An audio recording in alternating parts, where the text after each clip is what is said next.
Assalamualaikum warahmatullahi wabarakatuh. Bahkan nama saya Imam Alves Tarigan dari Prodi Akuntansi. Sini saya akan menjelaskan ujian akhir semester untuk mata kuliah GCG yang dengan materi investor institusi, pasar saham, dan perantara lainnya. Eh, Kemudian yang mau saya bahas adalah mengapa topik ini penting bagi GCG, kemudian yang investor, institusi yang mulai dari definisi, jenis, dan peran. Kemudian studi kasus yang di mana ada kegagalan investor institusi. Kemudian yang keempat, pasar saham sebagai mekanisme GCG. Kemudian yang kelima, regulator mulai dari OJK, BEI, dan KSEI. Kemudian yang keenam, perantara modal lainnya. Yang ketujuh, studi kasus kegagalan perantara. Kemudian yang kedelapan, kesimpulan dan keterkaitan dengan GCG. Nah, mengapa kok topik ini penting bagi GCG? Yang pertama, GCG tidak berhenti di struktur internal. Selain RUPS, Dewan Komisaris, dan Direksi, praktik GCG yang efektif juga bergantung pada mekanisme eksternal yang mengawasi dan menguji kinerja perusahaan. Yang kedua, investor institusi, pasar saham, dan perantara sebagai pengawas eksternal, di mana ketiganya berfungsi sebagai external governance mekanisme, di mana tugasnya memantau, menilai, dan memberi sinyal pasar atas kualitas tata kelola suatu emiten.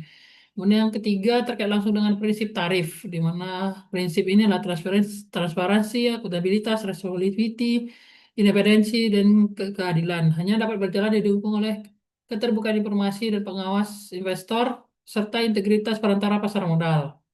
Kemudian, apa sih investor institusi? Investor institusi adalah lembaga atau organisasi yang mengelola dan menginvestasikan dana dalam jumlah besar milik pihak lain, seperti nasabah, peserta program pensiun, atau pemegang polis asuransi ke dalam instrumen pasar modal. Contohnya dana pensiun, perusahaan asuransi, manajer investasi atau reksadana, kemudian bank dan lembaga keuangan, sovereign wealth fund, di mana berbeda dengan investor retail atau perorangan karena mengelola dana kolektif dalam skala besar.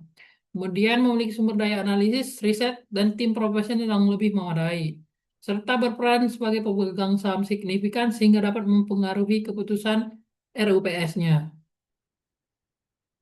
Nah, jenis-jenis investor institusi yang pertama adalah dana pensiun, di mana dikelola iuran pensiun untuk jangka panjang, seperti contohnya BPJS Tenagakerjaan dan Taspen. Kemudian yang kedua adalah perusahaan asuransi, di mana nasabah memberikan premi nasabah, contohnya Jiwasraya, Prudential Life Indonesia. Kemudian yang tiga, manajer investasi atau reksadana, di mana dana dikelola secara kolektif sebagai investor retail dalam portofolio saham atau obligasi.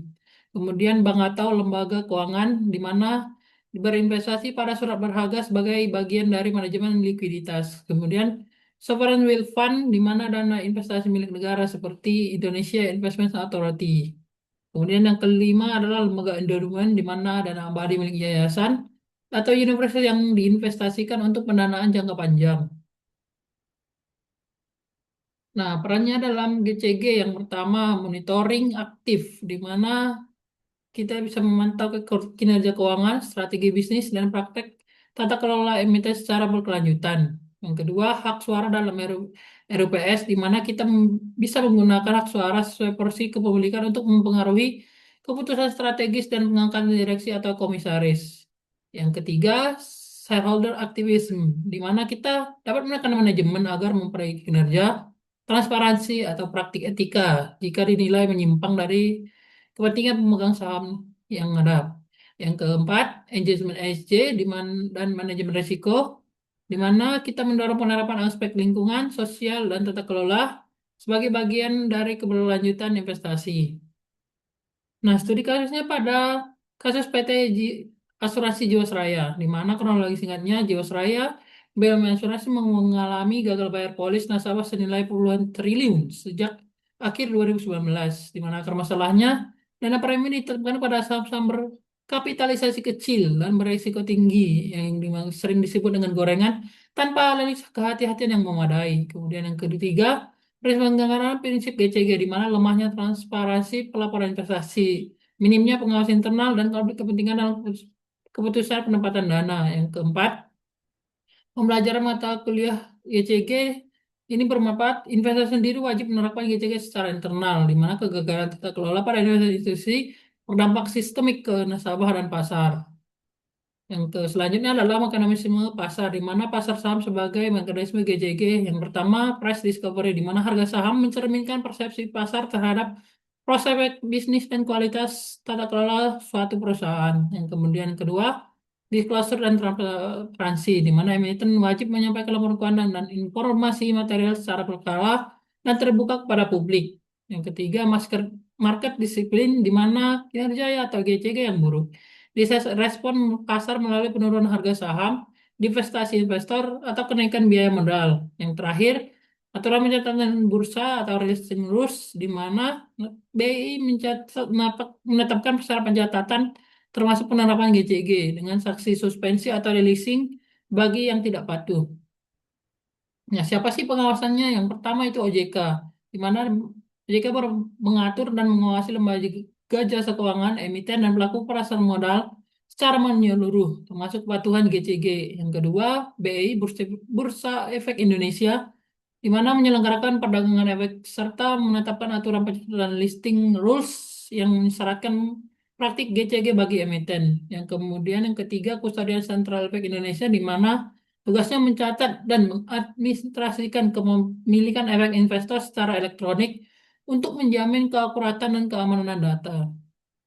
Nah, pelaku pendukung lainnya yang pertama itu penjamin emisi underwriter, di mana tugasnya menjembatani emiten dan investor pada saat penawaran umum saham atau IPO. Kemudian akuntan publik, di mana tugasnya mengaudit laporan keuangan emiten untuk menjamin keandalan dan kewajaran informasi. Yang ketiga, notaris dan konsultan hukum, di mana memastikan legalitas dokumen dan proses transaksi di pasar modal. Yang keempat, wali amanat, di mana mewakili kepentingan pemegang obligasi dalam mengawasi kewajiban emiten. Kemudian yang keempat yaitu kustodian, di mana tugasnya menyimpan dan mengadministrasikan efek serta aset investor secara aman.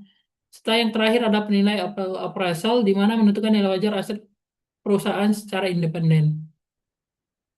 Nah, fungsi pengawasan terhadap peran perantara dalam check and balance di GCG yang pertama berfungsi sebagai gatekeeper, di mana memverifikasi keakuratan dan kewajaran informasi sebelum sampai kepada investor dan publik. Yang kedua, independensi profesi, di mana independensi akuntan publik, notaris, dan penilai menjadi kunci menjaga integritas informasi dalam pasar modal. Yang ketiga, menjaga kepercayaan pasar, di mana kegagalan salah satu perantara dapat merusak kepercayaan investor terhadap keseluruhan sistem pasar modal.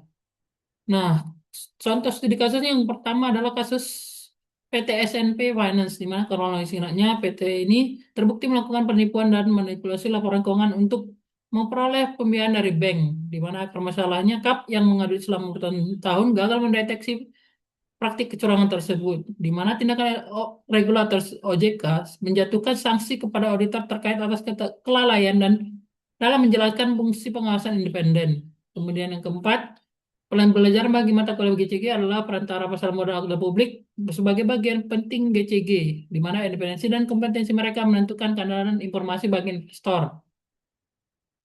Nah, terkait dengan mata kuliah ini adalah yang pertama investor institusi, di mana kita mendorong dan mengawasi kerja emiten melalui monitoring dan suara. Kemudian yang kedua, pasar saham, di mana kita memberikan harga sinyal dan disiplin atas kualitas tata kelola atau GCG. Yang ketiga, perantara, di mana menjaga keakuratan dan integritas informasi sebagai gatekeeper independen. Simpulannya adalah GCG adalah kerjasama seluruh ekosistem pasar modal, di mana investor berperan sebagai pengawas aktif melalui monitoring dan hak suara dalam RPS. Kemudian yang kedua, pasar saham menjadi mekanisme disiplin price discovery dan keterbukaan informasi. Yang ketiga, perantara seperti akuntan publik, underwriter, wali amanat, kustodian menjaga integritas informasi sebagai gatekeeper. Kemudian kegagalan pada satu pilar seperti kasus Jiwasraya dan S&P Finance yang berdampak sistemik pada kepercayaan pasar. Yang terakhir, penerapan prinsip tarif secara melurus oleh semua pihak adalah kunci GCG yang efektif. Terima kasih. Nama saya Imam Albansyah Tarikan, kelas AK 0801 dengan NIM 2501 0201 0676. Terima kasih.